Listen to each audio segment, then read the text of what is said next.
Welcome to the Loop Lifestyle Podcast, the #1 podcast for diabetics who want to have their cake pop and eat it too. I'm your mentor, Stephanie Johnson.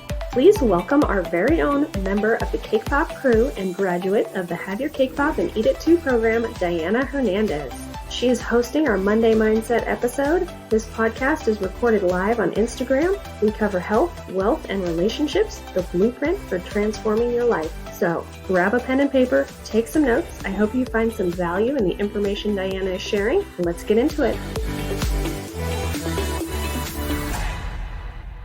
Hi everyone, welcome back to Monday Mindset. For those who are new to today's episode, welcome. For those who joined me in the past, thanks for coming back. My name is Diana Hernandez, and I'm working with Stephanie Johnson in her program Loop Lifestyle. If you want to learn more about her program, you can follow Stephanie on Instagram at @the_cranky_pinky or on Facebook using the same name. I'll also make sure to tag her in the comments. So growing up, my mom would always say, "No dejes lo que puedes hacer hoy para mañana," which basically translates to don't put off what you can do today for tomorrow. I've taken that to heart when it came to work since I first started working. If I had 10 tasks to do, I would do my best to complete them all because I never knew what was going to happen tomorrow or the next time I worked. Throughout all of my work life, I did my best to not leave anything for the next day. As a social worker, you never know what your day is going to look like the next day or even in 2 hours. You always have to be expecting the unexpected and roll with the punches. If I was having a slow day, I would take my time to do tasks, but still wouldn't leave anything for the next day. It's happened to me where I've left 1 to 2 things for the next day, and then the next day comes and it's super busy and I feel super overwhelmed and I'm just wishing that I had completed those,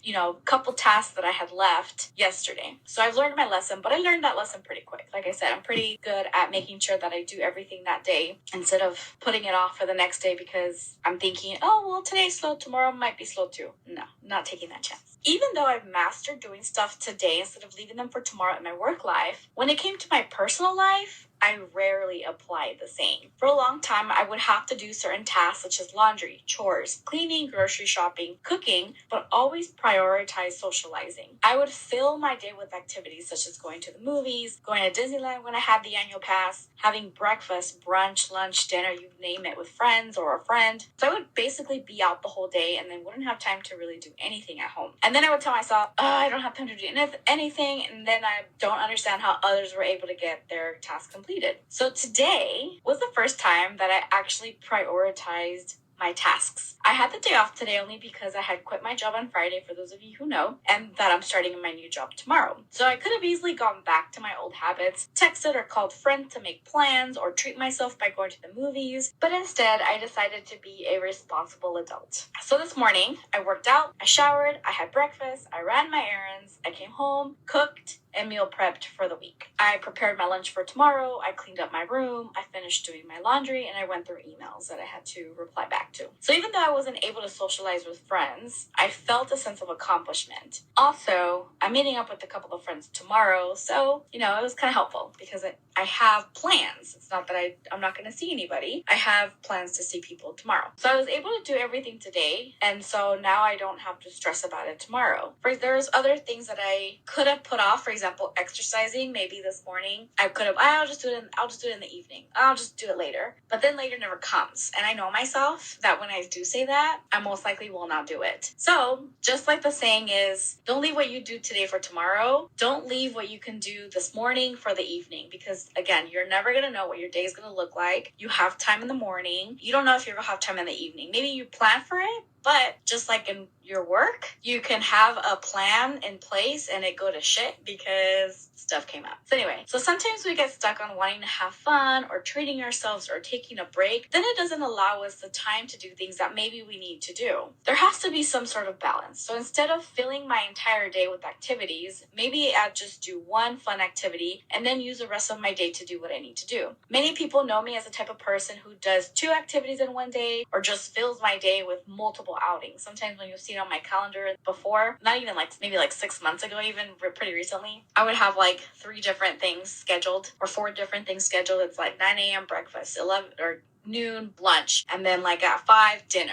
It was always with different people. Or Disneyland for the morning, and then in the afternoon I would go out for lunch or an early dinner with somebody. So anyway, I have no idea where that energy comes from, but I've done it for a long time, and not only on the weekends but during the weekday too. I think it was like a year ago I shared my calendar on Instagram because I was just kind of proud of it. I was like proud of how many self-care activities I had done for myself. And so usually for self-care activities, I would put it as a color yellow. Don't know why. Maybe because it's a happy color. And then you would literally see yellow events on my calendar 3 to 4 times a week. So again, because of the jobs that I've had in the past, I've worked weekdays and weekends. So it wasn't always just the weekend. It was during the weekday too. Like I said, it was my self-care doing all of these outings because the jobs that I had were very stressful and emotionally draining. So I needed time to just kind of reboost and be grateful for being alive and having friends who were healthy and having friends who were alive. So yeah, the job that I just quit, it did have its moments, but it was manageable and I didn't feel stressed too often.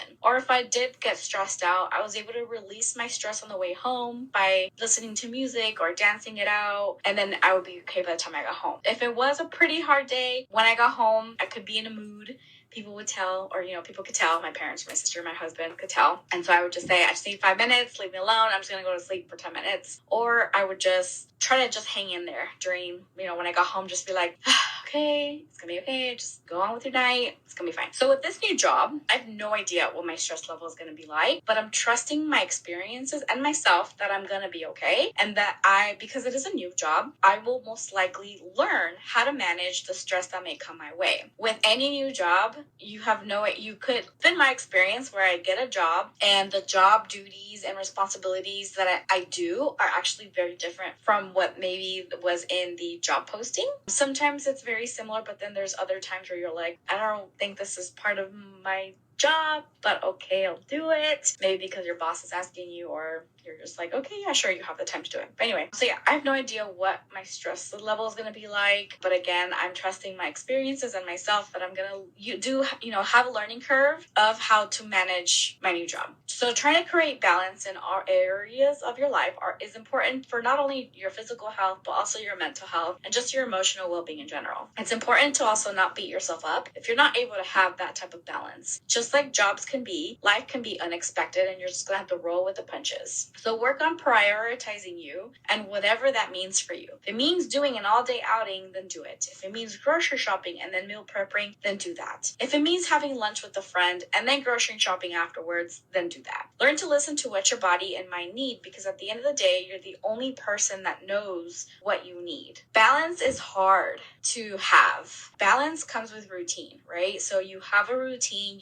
Every morning you wake up at this time, you have breakfast at this time, blah, blah, blah, whatever. I don't have routine in my life. Granted, yes, I wake up, I go to work, I come home. That's a routine in itself, right? But I don't have like a skincare routine. I don't have a workout routine. I just kind of have all these things that I want to do, and I'm just like trying to figure out, okay, how am I going to fit all this into my day? But again, it all comes to prioritizing. What do you want to prioritize today? Do you want to just prioritize watching movies because you're not in the mood to do anything else? Okay, that's fine. Do you feel like you need to prioritize your health? And so then you need to meal prep and grocery shop and all that fun stuff, then do that. At the end of the day, finding a routine that works for you, finding the balance that works for you, that's what's important, because everybody is different. My husband, he is a one type of activity a day type of person, and he also does not go out if he worked that day and or has to work the next day. He just doesn't have the energy. Granted, he works 12-hour shifts and his job can be very, very stressful. He's a respiratory therapist at a hospital. And so I get it. Not to say that my job is not stressful. I'm a social worker, so that in itself is stressful too. But I'm okay. I have the energy to go out even after work. I have the energy to go out even though I work the next day. That's just what works for me. So learning what works for you. If you're the type of person that you're like me, okay, then do it. Girl, you're young. Even if you're not young, just do it. It works for you. If you're like my husband and you're like, okay, I only have the social energy to just do one thing and that's all I'm going to do, okay, then do that. Don't force yourself. Don't push yourself to do something that's going to make you feel tired, that's going to make you feel lack of energy, that's not going to help you sleep. Again, it's trying to find that balance and that whatever that balance means for you. So work on prioritizing you, work on finding your balance. And that's all for today's Monday Mindset. I hope you've all enjoyed it. And I hope you all have a great rest of your week. Wish me luck on my new job. I will talk, maybe I'll talk about it next week, Monday Mindset, about how it went. But other than that, thank you all for joining me today. And I hope you have a great one. I'll see you all next time. Bye. Thank you so much for listening to today's episode. I appreciate you very much. If you love this episode, please take a screenshot and share it on your social media. Tag me at the_cranky_panky for Instagram and at the Cranky Panky for Facebook. You can find the application for mentoring at the link in my Instagram bio at the_cranky_panky. Get your application in, we'll have a chat and see if the Have Your Cake Pop and Eat It Too program is right for you. Until next time, stay in the loop.